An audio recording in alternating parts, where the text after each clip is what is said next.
brown building with the green roof, that's the original building of the Adolphus Hotel from 1912. And it had been built by Adolphus Busch of Anheuser-Busch. He started Budweiser out in St. Louis, but moved to Dallas because of our refrigerated and train distribution system.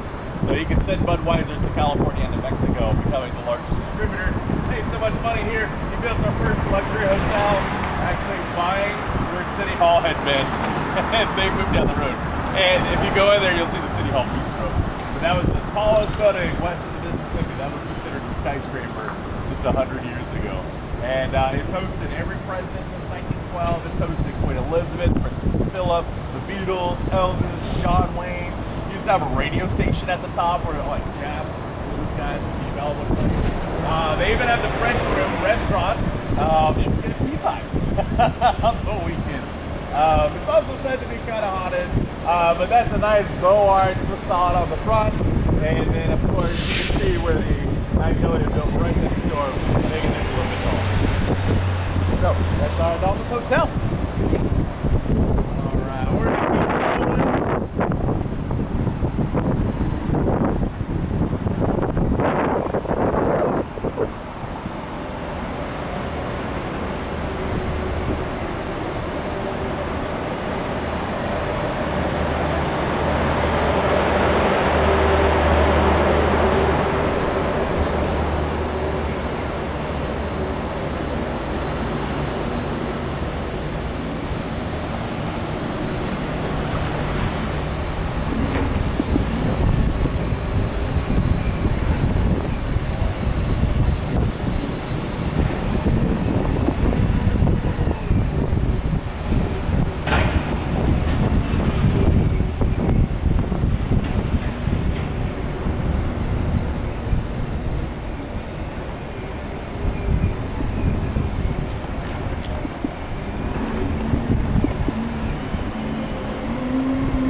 Dallas City Hall, and then Pioneer Plaza, which is the largest bronze display.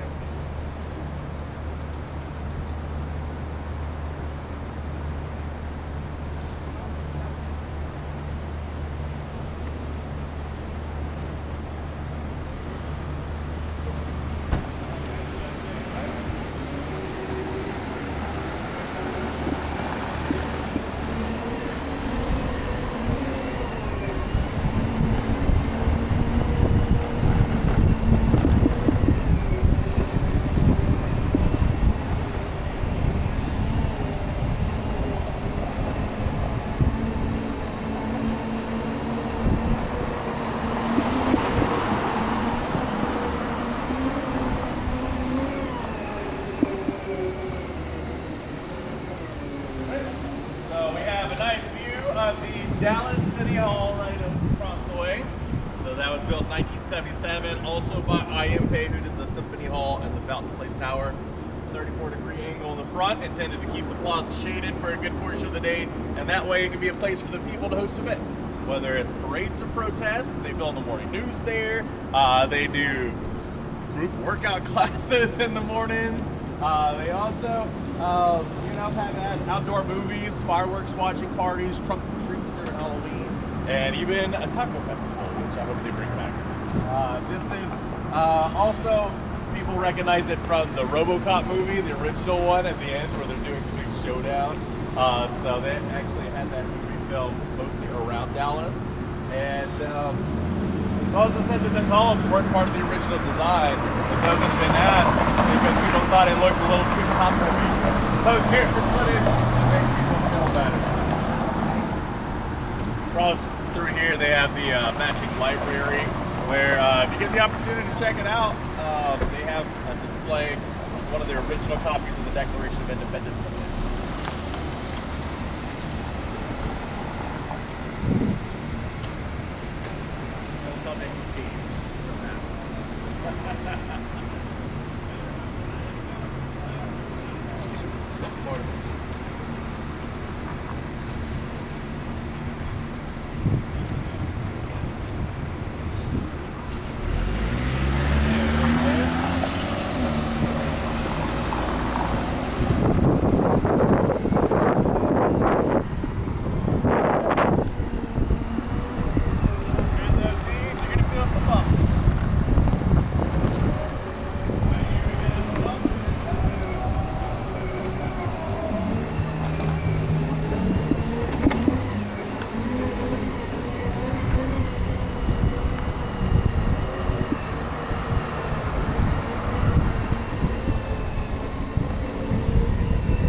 Which they're all unique. They have different head movements, different hoof placements, different elements. Some even have little bronze flies. They even have different speeds for the compass. This guy right here represents the St. Hunnam.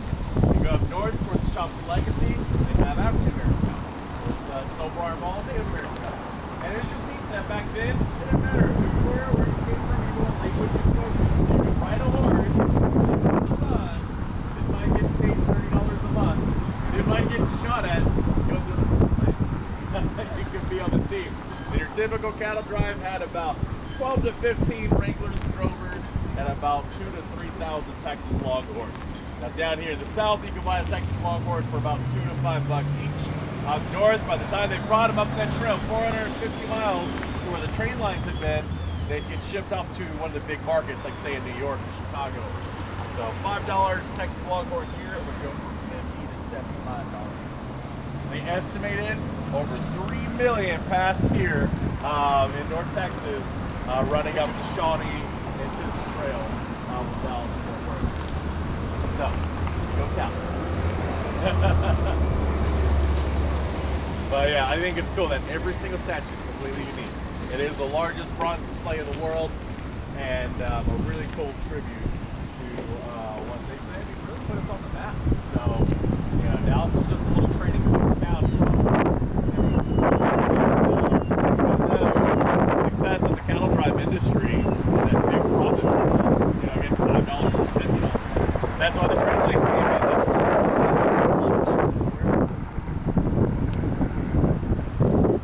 They actually kept expanding. They call it the Katy, the Kansas Texas line, all the way to Katy, Texas. So everything coming out the coast would go up through Dallas, up to that St. Louis interchange. And then they had the Texas Pacific Railway, or the Frisco line, that landed in Frisco, Texas. And we think actually the largest for that. Want me to get you guys the photo right here? You're actually set up in the exact perfect